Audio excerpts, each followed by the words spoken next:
Arrange மேரேஜ்னா தான் சாந்தி முகூர்த்தங்கிற ஒரு கான்செப்ட்குள்ளேயே போகிற மாதிரியும், லவ் மேரேஜ் பண்ணுறவங்க அப்படிங்கும்போது சாந்தி முகூர்த்தம் அந்த கான்செப்டுக்கே இல்லாமல் லவ் பண்ணும்போதே அதுக்கான சாந்தி முகூர்த்தத்தை அவங்களே பண்ணிக்கிற மாதிரி களி முத்தி போச்சுன்னு சொல்கிறோம் இல்லைங்களா. அந்த முத்தல் ஆகும்போது பார்த்தீங்கன்னா இதெல்லாம் ஒன்றுமே இல்லாத ஒரு பெரிய விஷயமா பேசக்கூடிய விஷயமாவே இருக்காது. காமத்தை பேஸ் பண்ணி ஒரு லவ் அப்படிங்கிற மாதிரி போகாமல் அவங்களுக்கான ஒரு ஆத்மார்த்தமான ஒரு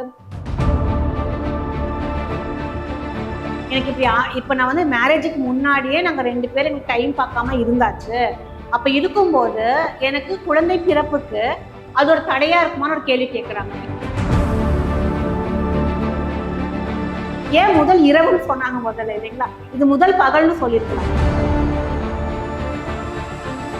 இந்த 4 to 6 இருக்கும்போது இந்த சாந்தி முகூர்த்தம் பண்ணிக்கலாம், இன்டர்கோர்ஸ் பண்ணிக்கலாம்னு சொல்றது வந்து ட்ரெண்டிங். என்னடா இப்படி பேசுறாங்க இவங்க, இவ்வளோ வெளிப்படையா பேசுறாங்க அப்படிங்கிறது. அப்ப இந்த சாந்தி முகூர்த்தம், சாந்தி அப்படிங்கிறது அமைதி, ரைட்டுங்களா? ஒரு சைலண்டா இருக்கக்கூடிய ஒரு இடம். அப்போ ஒரு ஜாதகத்துல யாருக்கெல்லாம் இந்த ராகு சுக்கிரன் உங்களுக்கு வந்து அதி வலுவா இருக்கும்போது அவங்களோட ஜாதகத்தை நம்ம காம ஜாதகம் நம்ம சொல்றோம். இப்ப ஜென்ரலா இப்ப நீங்க சொன்னீங்க சுக்கிரனுடைய பார்வை அதிகமா இருக்கிறவர்களுக்கு வந்து இந்த காமம் ஆகட்டும் ஈர்ப்பாகட்டும் அதிகமாக இருக்குது. இருக்கக்கூடிய எல்லா 2K கிட்ஸுக்கும் சுக்கிரனுடைய பார்வை இல்லைன்னு சொல்றீங்களா? இல்லைங்க, அப்படி இல்லை. சுக்கிரனோட பார்வைகள் ஜாஸ்தி இருக்குன்னு வேணா சொல்லலாம். ஏன் அப்படின்னு பார்த்தீங்கன்னா சுக்கிரனோட பார்வைகள் ஜாஸ்தி இருக்கும்போது ஈஸியா பெண்களை வந்து கரெக்ட் பண்ணிடுவாங்க.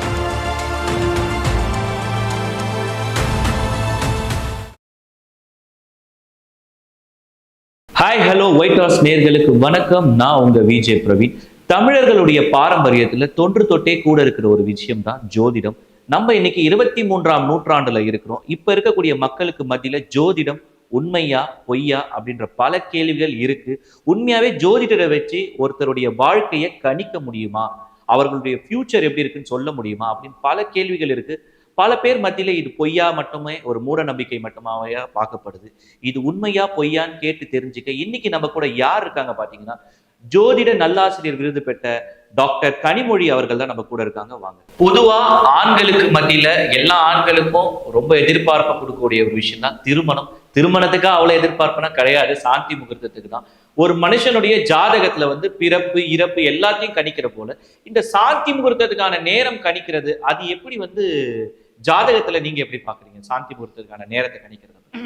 நிஜமா சொல்ல போனா முந்தின காலத்துல எல்லாம் வந்து திருமணம் இப்ப டேட் கேட்க வராங்க இல்லைங்களா, பஞ்சாங்கத்தை பார்த்து நம்ம அந்த நாளை குறிச்சு நாங்களே சாந்தி முகூர்த்த டைமையும் குறிச்சு கொடுத்துடுவோம்.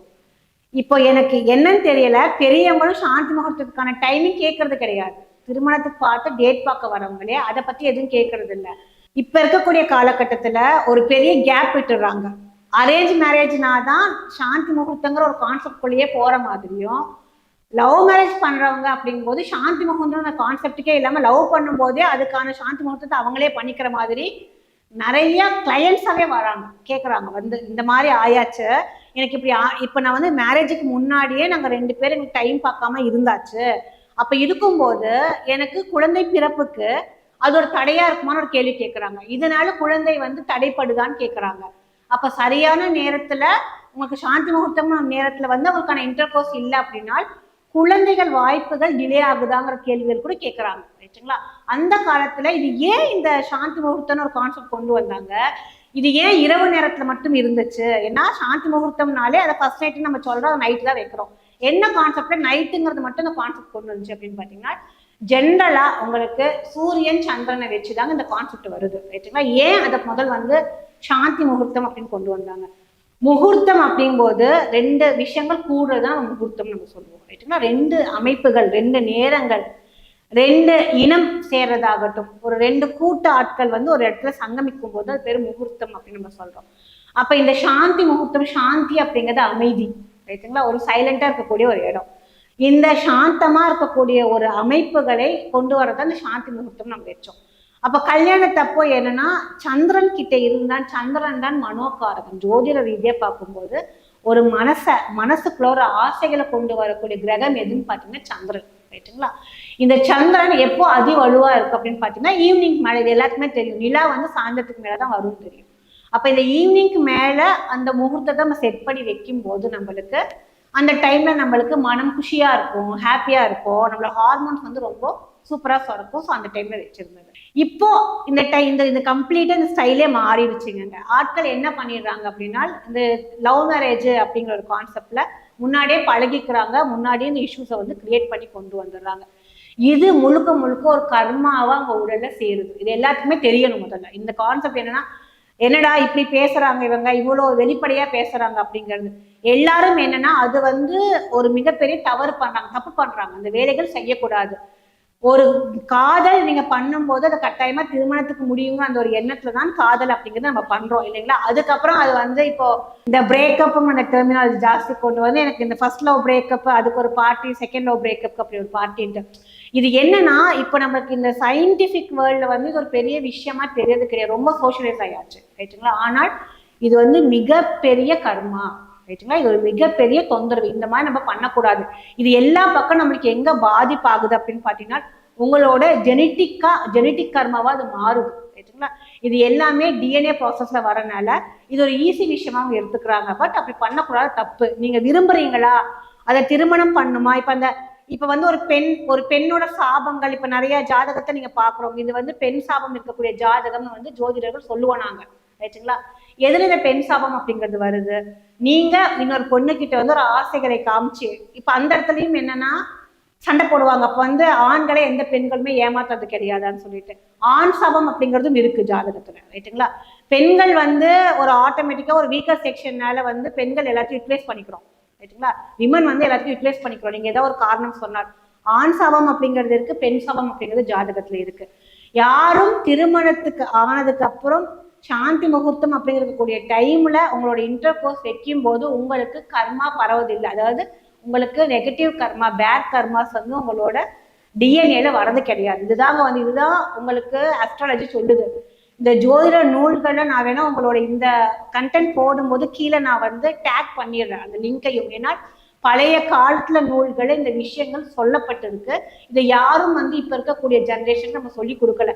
நம்ம இன்னும் ராமாயணம் மகாபாரதம் கதைகள் சொல்றவே தவிர இந்த மாதிரி விஷயங்கள் நம்ம வந்து இன்னும் சொல்றது கிடையாது. அப்ப கட்டாயம் சாந்தி முகூர்த்த டைம்ல நீங்க பார்த்து பண்ணக்கூடிய அந்த இன்டர் கோர்ஸ் தான் உங்களுக்கு குழந்தையை கொடுக்குது அப்படிங்கிறத விட நல்ல குழந்தைகளை கொடுக்கும் ரைட்டுங்களா. ஏன்னா ஒரு குழந்தை கஷ்டப்பட்டு ஒரு தாய் தந்தை பார்க்கறத விட ஒரு பெரிய கஷ்டம் எதுவுமே கிடையாது இல்லைங்களா. அதுல நீங்க இந்த மாதிரி சாந்தி முகூர்த்தத்தை தவிர்த்து வேற ஒரு டைம்ல நம்ம பண்ணக்கூடிய விஷயங்களோ இல்ல முன்னாடியே முன்கூட்டி வந்து நீங்க சொல்லும் பொழுதே ஒரு விஷயம் என்னன்னா, இன்னைக்கு இருக்கக்கூடிய ஜென்ரேஷன் வந்து காதல், அதுக்கடுத்து திருமணம், அதுக்கடுத்தது வந்து முதல் இரவுன்றதை கடந்து காதல் முதல் பகலே நிறைய பேர் இன்னைக்கு ட்ரை பண்ணிட்டு இருக்காங்க. கண்டிப்பாங்க. இது வந்து என்னன்னா இது முழுக்க முழுக்க ஒரு கர்மாவா அவங்களோட இந்த கர்மா இஸ் அ பூமராங் சொல்ற மாதிரி அது ஜெனட்டிக்காவே குழந்தைங்களுக்கு அது டிரான்ஸ்ஃபர் ஆகுது ரைட்டுங்களா. இது வந்து மூல நூட்கள்ல கொடுக்கக்கூடிய விஷயங்கள் தான். இதை நீங்க வந்து சில விஷயங்கள் வந்து பிராக்டிக்கல் எக்ஸ்பெரிமெண்ட்ல நம்ம சொல்ல முடியாது. சில விஷயங்கள் எல்லாம் அதுல பார்க்கும்போது நூல்கள்ல கொடுத்துருக்கக்கூடிய விஷயம் சாந்தி முகூர்த்தம் கொடுக்கக்கூடிய அந்த டைம் பீரியட் தான் கட்டாய முதல் இரவுகள் வந்து உங்களுக்கு இருக்கணும். அப்படி இருந்தால்தான் உங்களோட ஜாதகத்தில் இருக்கக்கூடிய அந்த கர்ம விதிகள் ஆகட்டும். ஏன்னா ஒரு குழந்தை பிறந்த உடனே அதுக்கு ஒரு திருமணமோ நம்ம ஒரு சாந்தி முகூர்த்தமோ செய்யறதுக்கு முடியாது. அப்ப அந்த ஒரு ஏஜ் வரணும் இல்லைங்களா. அந்த வயதை கடந்து வரும்போது ஒரு 25 வயசோ 27 வயசோ திருமண வயசுகள்ல அந்த தாண்டி வரக்கூடிய அவங்களுக்குள்ள இருக்கக்கூடிய அந்த ப்ரெஷர் ஆகட்டும், அந்த ஒரு ஹாப்பினஸ் ஆகட்டும், உங்களுக்கு ஹாப்பி ஸ்ட்ரெஸ்ன்னு சொல்லுவோம். அதை அந்த ஹாப்பி ஸ்ட்ரெஸ்ஸை ரிலீஸ் பண்ணக்கூடிய அந்த ஒரு ஹார்மோனல் டைம் பீரியட் எப்போ வருதுன்னு பார்த்தீங்கன்னா பயாலஜிக்கலாகவே அந்த 23 வயசுல இருந்து 27 வயசு தான் அந்த ஆண்களுக்காகட்டும் பெண்களுக்காகட்டும் அந்த டைம்ல வருது. அதுக்கு முன்னாடி இந்த மாதிரி இருக்கக்கூடிய ஆட்களுக்கு அது ஒரு கர்மாவே பாதிக்குது.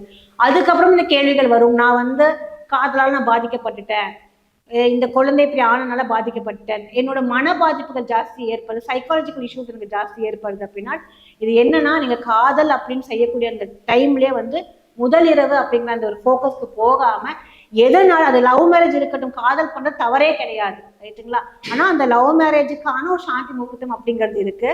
உங்களுக்கு வந்து இந்த அரேஞ்ச் மேரேஜ் பண்ணாலும் சாந்தி முகூர்த்தம் அப்படிங்கிறது இருக்கு. அதனால சாந்தி முகூர்த்தம் குறிச்சு கொடுக்கக்கூடிய டைம்ல நீங்க இருக்கும்போது உங்களுக்கு கர்மாக்கள் சேரது கிடையாது, நல்ல குழந்தைகள் பிறந்ததுக்கான வாய்ப்புகள் இருக்கு. இப்ப நீங்க சொல்ற மாதிரி பல பேருக்கு வந்து வீட்டுல வந்து அரேஞ்ச் மேரேஜ் பண்ணி சாந்தி முகூர்த்தம் குறிக்கப்பட்டு முதலிரவு நடந்த பின்னாடி குழந்தை பேர் இல்லாம இருக்கு. திரும்பி அவங்க ஜாதகங்கள் பார்க்கும் பொழுது நீங்க வந்து காலையில பிரம்ம முகூர்த்தத்துல வந்து இன்டர்கோர்ஸ் வச்சுக்கிட்டீங்கன்னா உங்களுக்கு நல்ல குழந்தை பிறக்கிறதுக்கான வாய்ப்புகள் இருக்கு. இதெல்லாம் உண்மையா? உண்மையாவே வந்து பிரம்ம முகூர்த்தத்துல வந்து வந்து இன்டர்கோர்ஸ் வச்சுக்கிறது நல்லதா? கண்டிப்பாங்க. இது என்ன அப்படின்னு பாத்தீங்கன்னா, இப்ப வந்து இந்த பிரம்ம முகூர்த்தம், ரிஷி முகூர்த்தம்லாம் ரொம்ப ட்ரெண்ட் ஆயிடுச்சு. அந்த காலத்துல வந்து வேக்கப் டைமே இதுதாங்க. இப்ப வந்து என்னன்னா சூரியனை பாக்குறது இல்ல சில பேர். சில பேர் பாத்தீங்கன்னா 8 மணிக்கு மேலதான் எந்திரிக்கிறாங்க. முன்ன காலத்துல வந்து பிரம்ம முகூர்த்தம் அப்படிங்கறத நம்மளோட வேக்கப் டைமா இருந்துச்சு. நம்ம எந்திரிக்கணும் 4:30 மணிக்கு நம்ம எந்திரிச்சிடணும். இதான் கான்செப்ட். ஒரு மனுஷன் வந்து பிறக்கிறான் அப்படின்னா 4:30 மணிக்கு அவன் முடிச்சிடணும். நைட்டு வந்து ஒரு 8:08க்கெல்லாம் தூங்க போயிடணும். சன்செட் ஆனோடனே போய் படுத்துடணும். காலையில 4:30 மணிக்கு நம்ம வந்து சூரியன் வரணும்னா நம்ம எந்திரிச்சு உட்காந்துடணும். இதுதான் வந்து ஆக்சுவலா இருந்தது. பட் இப்ப நாளடைவுல இது எல்லாமே உங்களுக்கு மாற ஆரம்பிச்சிருச்சுங்க. இந்த 4 to 6 இருக்கும்போது இந்த சாந்தி முகூர்த்தம் பண்ணிக்கலாம், இன்டர்கோர்ஸ் பண்ணிக்கலாம்னு சொல்றது வந்து ட்ரெண்டிங், ரைட்டுங்களா? சும்மா ட்ரெண்ட் பண்றதுக்காக சொல்லக்கூடிய விஷயமே தவிர, அந்த கால தொட்டு உங்களுக்கு சந்திரன் அப்படிங்கறதான் மனோகாரகம், ரைட்டுங்களா? 4 to 6 மனம் தூய்மையாகும். ஒரு இன்டர்கோர்ஸ் பண்ணும்போது உங்களுக்கு வந்து மன தூய்மை தேவை கிடையாது. நீங்க வந்து ஒரு ஹை பிளாக்ல இருக்கும் போது தான் உங்களுக்கு இன்டர்கோர்ஸ் தேவைப்படுது. அப்ப ஏன் சாந்தி முகூர்த்தம் அந்த காலத்துல பிரம்ம முகூர்த்தம் 4 to 6 வச்சிருக்கலாம் இல்லைங்களா? ஏன் அதை ராத்திரி டைமா சொன்னாங்க? ஏன் முதல் இரவுன்னு சொன்னாங்க முதல்ல, இல்லைங்களா? இது முதல் பகல்னு சொல்லியிருக்கலாம் இல்லைங்களா? இந்த பிரம்ம முகூர்த்தத்துல வைக்கும் போது இந்த 4 to 6 காலையில பண்ணும்போது உங்களோட 6ஆம் லெவல் நல்லா இதெல்லாம் நல்லா இருக்கும், இல்லைன்னு கிடையாது. பட் அது வந்து it's not time for your intercourse. உங்களோட இன்டர்கோர்ஸ் டைம் அப்படிங்கிறது ஸ்பெசிஃபிக்கா நைட் டைம் இருக்கிறதாங்க பெஸ்ட் உங்களுக்கு. இது குழந்தை நீங்க நிறைய பேர் வராங்க சாந்தி முகூர்த்தத்துல வந்து நேரம் குறிச்சு கொடுத்து குழந்தை வந்து பிறக்கலன்னு சொல்லிட்டு. ஆனால் சாந்தி முகூர்த்தம் ஒரு ஜோதிடர் குறிச்சு கொடுக்கறது வந்து குழந்தைக்காக குறிச்சு கொடுக்கறது கிடையாது. அந்த ஒரு ஆணும் பெண்ணும் இணையத்துக்கான ஒரு டைம் பீரியடை குறிச்சுதான் கொடுக்குறோமே தவிர அது வந்து உங்களுக்கு ஒரு குழந்தை பேரை கொண்டு வரும்னு சொல்ல முடியாது. இந்த குழந்தை பேரை கொண்டு வந்து சொல்லக்கூடியது அவங்களோட சுய ஜாதக அமைப்பு, ரைட்டுங்களா? இது நம்ம எத்தனை சாந்தி முகூர்த்தம் வந்து குறிச்சு கொடுத்தும் அந்த வேலையில குழந்தை ஆகாத பேரும் நிறைய பேர் இருக்கிறாங்க. முதல்ல அவங்களோட ஜாதகத்துல குழந்தை பேரு எப்படி இருக்கு? கண்டிப்பா மேடம். இப்ப நீங்க சொல்லும் பொழுதுதான் ஒரு விஷயம் ஞாபகம் வருது. ஒரு ஆண் பெண் இருவரும் இணைகிறதுக்காக குறிக்கக்கூடிய நேரம் தான் வந்து சாந்தி முகூர்த்தமே தவிர அவங்களுடைய குழந்தை பேருக்காக கிடையாதுன்னு சொல்லிட்டு, உண்மையாவிலே ஜாதகத்துல வந்து கஜபுத்திர யோகம் இருந்தால் மட்டும்தான் குழந்தை பேரு அமையுமா? கண்டிப்பாங்க. இந்த கஜபுத்திர யோகம் அப்படிங்கிறது வந்து யோகங்கள் வந்து 1008 யோகங்கள் இருக்கு, ரைட்டுங்களா? கஜம் அப்படிங்கிறது யானை, ரைட்டுங்களா? புத்திரம் அப்படிங்கிறது குழந்தை, இது நம்மளுக்கு தெரியும். இந்த கஜம் வந்து ஜாதக ரீதியா குருவோட கிரகத்தை குறிக்குது. ஜோதிடமும் அதே தான் சொல்லுது உங்களுக்கு. குரு வந்து குழந்தைக்கு காரகன்னு சொல்றது. ஒரு ஜாதகத்துல குரு வீக்காவோ இல்ல வந்து 6, 8, 12 ஒரு இடம் சொல்லுவோம். அந்த இடத்துல மறைஞ்சாச்சு இல்ல நீச்சமாயாச்சோ அந்த ஒரு கப்புளுக்கு வந்து அந்த ஒரு பேருக்கு வந்து குழந்தை ஆகிறது கிடையாது அப்படின்னு நம்ம சொல்றோம். கஜபுத்திர யோகம் அப்படிங்கிறது 100% எல்லாத்துக்கும் இந்த யோகம்ன்ற அந்த டேர்ம் வந்து பாக்குறதுக்கு பெருசா இருக்குமே தவிர குரு பகவான் ஒரு ஜாதகத்துல நல்ல நிலையில இருந்தால் அவங்களுக்கு புத்திர பாக்கியம் அப்படிங்கிறது கன்ஃபார்ம் ஆயிருக்கு. இன்னைக்கு இருக்க காலகட்டத்துல இது எல்லாத்தையும் கடந்து வந்தாலுமே ஒரு ஆண் ஒரு பெண்ணை திருமணம் செய்து கொள்ள 19 பொருத்தங்கள் பார்க்கப்படுகிறது. இந்த 19 பொருத்தத்துல ஒரே ஒரு பொருத்தம் 18 பொருத்தம் கரெக்டா இருந்து அந்த ஒரு ரஜ் அப்படின்ற பொருத்தம் மட்டும் சரியா இல்லைன்னா அந்த வாழ்க்கையே சரியா அமையாது, அந்த ஜாதகமே இணையாதுன்றாங்க. இது உண்மையா? 19 பொருத்தங்கள் அப்படிங்கிறது ஒரு ஜாதகத்துல பார்க்கக்கூடியதுதாங்க. இதுதான் இப்ப நம்ம வந்து ஷார்ட் பண்ணி 10 பொருத்தம் இருந்தா 10க்கு 8 இருக்கு, 10க்கு 9 இருக்குன்னு சொல்லிட்டு ஹைராக்கில கொண்டு வந்துட்டாங்க. இதெல்லாம் பிரியாரிட்டி ஆஃப் பொருத்தம் அப்படின்னு சொல்லிட்டு. இல்ல ரஜ்ஜு பொருத்தம் அப்படிங்கிறது வந்து பாத்தீங்கன்னா ஒரு முக்கியமான ஒரு பொருத்தங்கள் தான். பட் இது வந்து பேசிக்கான விஷயம். ஒரு எலிஜிபிலிட்டி ஆஃப் உங்களுக்கு வந்து ஒரு மேரேஜுக்குள்ள போகணும் அப்படிங்கிறதுக்காக தான் இந்த பொருத்தங்கள் நம்ம பாக்குறோம். பட் இந்த பொருத்தம் மட்டும் ஒரு திருமணத்தை தீர்மானம் செய்யுதா, ஒரு ஹாப்பி லைஃபை தீர்மானம் செய்யுதா? இப்ப வந்து அது ஒரு டிவோர்ஸ்க்கு முடியாம ஒரு லைஃப் லாங் ஸ்பெண்ட் பண்றதுக்கு இந்த பொருத்தங்கள் மட்டும் உங்களுக்கு சப்போர்ட் பண்ணுவோம்னா அப்படி சப்போர்ட் பண்றது கிடையாதுங்க. 10ல 10 பொருத்தம் இருக்கக்கூடிய ஒரு பேர் உங்களுக்கு, ஐ மீன் ஒரு ஆணும் பெண்ணும் வந்து கல்யாணம் ஆன 3ஆம் நாளே பிரிஞ்ச ஆட்களும் இருக்காங்க, ரைட்டுங்களா? 10ல உங்களுக்கு ஒரு பொருத்தம் 2 பொருத்தம் இருந்து அவங்க 80-90 வயசு இருக்கக்கூடிய அந்த ஜாதக அமைப்புகள் என்கிட்ட இருக்கு. அந்த மாதிரியான ஆட்களும் இருக்கிறாங்க இன்னும். இது அப்ப எதன் அடிப்படையில பிக்ஸ் பண்றோம் அப்படின்னு பாத்தீங்கன்னா, ஒரு ஜாதகத்துல உங்க கட்ட பொருத்தம்ங்கிறது ரொம்ப மேண்டட்ரிங்க. அதை தான் நான் இனிஷியலாவே சொல்லியிருப்பேன். உங்களோட லக்னம் அப்படிங்கிறதாங்க ப்ரியாரிட்டின்னு சொல்லிட்டேன். இந்த லக்னத்தின் அடிப்படையில் தான் உங்களோட 7ஆம் கட்டம், அதாவது உங்களோட கலத்திர ஸ்தானம், உங்களுக்கான பேர் எப்படி இருக்கு, ஆப்போசிட் வந்து உங்களோட சார்ட்ல உங்களோட பார்ட்னர் எப்படி இருக்க போறாருங்க, ப்ரொலாங்கா நீங்க லைஃபை கொண்டு போவீங்களா, எத்தனை வருஷம் உங்களால வாழ முடியும். சில பேர் பார்த்தீங்கன்னா இப்போ வந்து மீடியால ரொம்ப இந்த டைவர்ஸ் வந்து ஒரு பெரிய ட்ரெண்டாவே போயிட்டு இருக்குங்க, செலிபிரிட்டிஸ்க்கு நடுவில். இதெல்லாம் எப்படி நடக்குது, நம்ம வந்து பண்ணும்போது ஆச்சரியமா பார்ப்போம், எப்படிடா இவங்க வந்து இப்போ இது வந்து ரொம்ப கேஷுவலா போயிட்டு இருக்குது. திருமணம் பண்றாங்க, 10 வருஷம் இருக்கிறாங்க, 20 வருஷம் இருக்கிறாங்க, ஒரு டிவோர்ஸ்க்கு போயிடறாங்கன்னு சொல்லிட்டு. அப்ப இப்ப வந்து அவங்களோட பொருத்தங்கள் பார்க்கலையா, அப்ப இந்த 10 வருஷத்துக்கு முன்னாடி உங்களோட ஹாப்பியான லைஃப் தான் லீட் பண்றாங்க, அப்ப அந்த பொருத்தங்கள் வேலை செய்யலையா அப்படின்ட்டு. ஸோ இந்த பொருத்தங்கள் அப்படிங்கிறது வந்து ஒரு பேசிக் எலிஜிபிலிட்டி, திருமணம் பண்ணலாமா இவங்களுக்கு அப்படிங்கிறது பேசிக் எலிஜிபிலிட்டி தான். மெயினான விஷயங்கள் என்னன்னா அவங்களோட கட்ட பொருத்தம். ஸோ யார் பார்த்தாலுமே திருமணம் செய்யும் போது இது ஜாதக அமைப்புல வெறும் நட்சத்திர பொருத்தம் அப்படின்னு சொல்லக்கூடிய, இப்ப நீங்க கேட்டீங்க இல்லைங்களா, இந்த 19 பொருத்தங்கள் மட்டும் பார்க்க வேண்டாம். கட்ட பொருத்தங்கள் அப்படிங்கிறது ரொம்ப முக்கியம். அவங்களோட ஜாதகத்துல திருமணம் ஆன உடனே ஒரு நெகட்டிவான தசா புத்திகள் வரும்போது அந்த மாதிரி ஜாதகத்தை நம்ம அவாய்ட் பண்ணிக்கிறது நல்லது. ஏன்னா மேரேஜ் ஆன கைகளோட மிஸ் அண்டர்ஸ்டாண்டிங் வரும், உங்களுக்கு ப்ராப்ளம்ஸ் வருவாங்க, அது டிவோர்ஸ்க்கு போறதுக்கான வாய்ப்புகள் இருக்கு. அப்ப யாருமே 2 ஜாதகம் வரும்போது கட்டமைப்புகளை பார்த்து உங்களோட ஜாதகத்துக்குள்ள இருக்கக்கூடிய கட்டமைப்புல இருக்கக்கூடிய கிரகங்கள் எந்த மாதிரி பிளேஸ்மெண்ட்ல இருக்குன்னு பார்த்து திருமணம் செய்யும் போது டைவர்ஸ் நிறைய தடுக்கலாம். ஜோதிடம் காமம் ரெண்டுமே ஒன்னா பார்த்தக்கூடிய காலகட்டங்கள்லயும் நம்ம பயணிச்சுதான் வந்திருக்கு. காம ஜாதகம்ன்றது உண்மையா? காம ஜாதகம் அப்படிங்கிறது இருக்குங்க, உண்மைதான். அது வந்து ஜாதக அமைப்புல வந்து கிரகங்கள் ரீதியா செய்யக்கூடிய விஷயங்கள் தான். இது எல்லாத்துக்குமே எல்லா வகையிலும் இருக்குன்னு பாத்தீங்கன்னா இருக்கிறது 9 கிரகங்கள். இந்த 9 கிரகம் கட்டாயம் இந்த 12 வீட்டுக்குள்ளார எங்கேயாவது ஒரு பிளேஸ்மெண்ட்ல இதுதான் ஆகும்.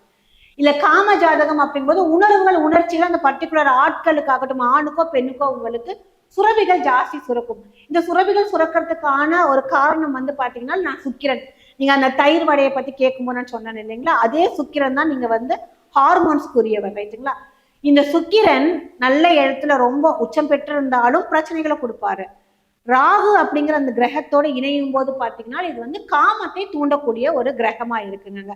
அப்ப என்ன பண்ணும் அப்படின்னு பாத்தீங்கன்னா அந்த காம உணர்ச்சிகளை கட்டுப்படுத்த முடியாமல் பரவலா போகுது, ரைட்டுங்களா. இப்போதைக்கு எனக்கு இந்த சப்போர்ட் இந்த இடத்துல இருந்து எனக்கு கிடைக்கல அப்படிங்கும் போது அதோட வியூஸ் வந்து வேற மாதிரி போக ஆரம்பிக்குது. அந்த அடிப்படையை தான் உங்களுக்கு வந்து திருமணத்துக்கு ஆனதுக்கு அப்புறம் உங்களுக்கு வந்து எக்ஸ்ட்ரா மேட்டல் அஃபேருங்கிறது வருது. ஒரு இடத்துல வந்து அந்த உணர்ச்சிகள் உணவுகளை கட்டுப்படுத்த முடியாம போறதுக்கு இந்த ராகுவும் சுக்கிரனும் காரணம். அப்போ ஒரு ஜாதகத்துல யாருக்கெல்லாம் இந்த ராகு சுக்கிரன் உங்களுக்கு வந்து அதி வலுவா இருக்கும்போது அவங்களோட ஜாதகத்தை நம்ம காம ஜாதகம் நம்ம சொல்லலாம். இப்ப ஜென்ரலா இப்ப நீங்க சொன்னீங்க சுக்கிரனுடைய பார்வை அதிகமா இருக்கிறவர்களுக்கு வந்து இந்த காமம் ஆகட்டும் ஈர்ப்பாகட்டும் அதிகமாக இருக்கும் சொல்லிட்டு. இப்போ கடந்த காலகட்டங்கள்லாம் பார்க்கும்பொழுது காதல் இப்பொழுது கை கூடுறதே கிடையாது இங்க இப்ப இருக்கக்கூடிய 2K கிட்ஸுக்கு. இதற்கு காரணம் என்ன? இருக்கக்கூடிய எல்லா 2K கிட்ஸுக்கும் சுக்கிரனுடைய பார்வை இல்லைன்னு சொல்றீங்களா? இல்லைங்க, அப்படி இல்லை. சுக்கிரனோட பார்வைகள் ஜாஸ்தி இருக்குன்னு வேணா சொல்லலாம். ஏன் அப்படின்னு பாத்தீங்கன்னா சுக்கிரனோட பார்வைகள் ஜாஸ்தி இருக்கும்போது ஈஸியா பெண்களை வந்து கரெக்ட் பண்ணிடுவாங்க, ரைட்டுங்களா. இதை நான் செகண்டுக்குள்ள கரெக்ட் பண்ணிடுவேன், இந்த பொண்ணு எனக்கு விழுந்துடும் அப்படின்லாம் சொல்றாங்க இல்லைங்களா. நான் பாரு எனக்கு ஒன்றும் 10 நாள் தான், 2 நாள் பேசினா 3 நாள் கரெக்ட் ஆயிடுன்னு சொல்றாங்க. இது என்னன்னு பாத்தீங்கன்னா இந்த அவங்க ஜாதகத்துல சுக்கிரனோட அமைப்புகள் சிறப்பா இருக்குங்க. இது இப்போ இருக்கக்கூடியதுல சுக்கிரன் செயல்படுறாரோ இல்லைன்னா ராகு நல்லா செயல்படுறாரு, ரைட்டுங்களா. ஸோ என்னடா 2 கிரகத்துக்கு என்ன ஃபுல்லா கிரகங்கள் ரீதியாவே அவங்க சொல்லிட்டு இருக்காங்க அப்படின்னா இப்போ நம்ம இருக்கக்கூடிய கண்ட்ரோல் வந்து ராகுவின் பிம்பங்களை தான் இப்ப இருக்கிறோம். ஃபுல் அண்ட் ஃபுல் வந்துட்டு ராகுவோட இன்ஃப்ளூயன்ஸ்ல இந்த பூமி மாறிட்டு இருக்கு. ராகு அப்படிங்கிறது பாத்தீங்கன்னா புதுவான ஒரு எக்ஸ்போஷர். ஒரு விஷயத்த வந்து புதுமையா பண்ணணும், புதுசா தெரிஞ்சுக்கணும், எக்ஸ்பென்ஷன் ஆகணும். நான் ஒரு எந்த விஷயமே எனக்கு பத்தல, ஆசைகள் அதிகம் அப்படிங்கிறது அந்த காலத்திலேயே வந்து ராகுவை வந்து போகர் அப்படின்னு சொல்ல மாதிரி என்ன போகத்தன்மை ஜாஸ்தி இருக்கும், அவங்களுக்கு வேகம் ஜாஸ்தி இருக்கும், அந்த இன்டிமசி ஜாஸ்தியா இருக்கும். அவங்களுக்கு எந்த விஷயங்கள் இருந்தாலுமே ஈர்ப்புகள் ஜாஸ்தி கொடுக்கக்கூடியது வந்து இந்த ராகுன்னு நம்ம சொல்லுவாங்க. இந்த ஆசைகள் தான் பலப்பட்டு இப்ப இருக்கு. ஒவ்வொருத்தருக்கும் வந்து பாத்தீங்கன்னா உடை போட்டுக்கிறது ஒரு ஆசை, அதுலயும் ராகு இருக்கிறாரு, ரைட்டுங்களா. ஒவ்வொருத்தருக்கு ஆண்கள் மேல ஆசை, அதுலயும் ராகு இருக்காரு. ஒருத்தருக்கு பெண்கள் மேல ஆசை, அதுலயும் ராகு இருக்காரு.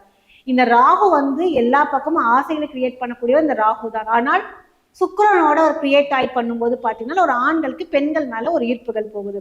அதே சுக்கிரன் செவ்வாய் மேல உங்களுக்கு வந்து ராகு வந்து செவ்வாய் மேல கனெக்ட் ஆகும்போது பாத்தீங்கன்னா பெண்களுக்கு ஆண்கள் மேல ஈர்ப்புகள் ஜாஸ்தி போகுதுங்க.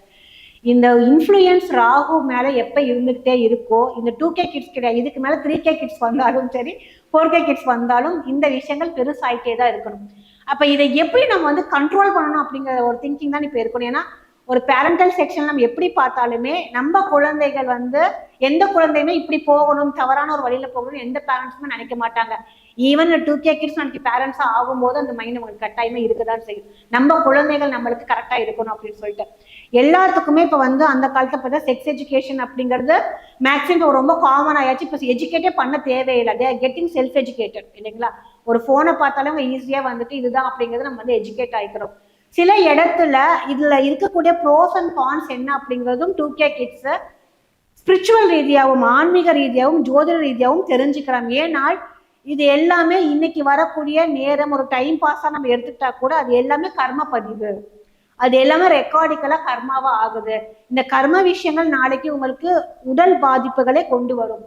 அது பிசிக்கல் எயில்மெண்டா இருந்தாலும் சரி, உங்களுக்கு மென்டல் எயில்மெண்டா இருந்தாலும் சரி, இந்த மாதிரி கண்ணாபின்னான்னு போய் நம்ம இருக்கக்கூடிய விஷயங்கள் நம்மளுக்கு 2 வகையிலும் பாதிப்புகளை உண்டாக்குது.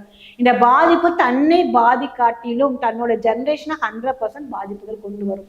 இது மூல நூல்கள்ல வந்து கூறப்பட்டுள்ளதுதான். ஏனால் கலிகாலம், இந்த கலிகாலத்துல இந்த வருஷங்கள் இதெல்லாம் நடக்குங்கிறது ஏற்கனவே வந்து ப்ரீ டிசைன் ஒன்றுதான், ரைட்டுங்களா. களி முத்தி போச்சுன்னு சொல்றோம் இல்லைங்களா. அந்த முத்தல் ஆகும்போது பாத்தீங்கன்னா இதெல்லாம் ஒண்ணுமே இல்லாத ஒரு பெரிய விஷயமா பேசக்கூடிய விஷயமாவே இருக்காது. பட் என்னன்னா எல்லாரும் செக்ஸை பேஸ் பண்ணி ஒரு காதல் அப்படிங்கிற மாதிரி, காமத்தை பேஸ் பண்ணி ஒரு லவ் அப்படிங்கிற மாதிரி போகாம அவங்களுக்கான ஒரு ஆத்மார்த்தமான ஒரு ஈர்ப்புகள் இருக்கும்போது ஒரு ஆணோ ஒரு பெண் மேலேயோ ஒரு ஆசைப்படும் போது பாத்தீங்க அப்படின்னா உங்களுக்கு கட்டாயமா ஒரு நல்லபடியா போறதுக்கான ஒரு இது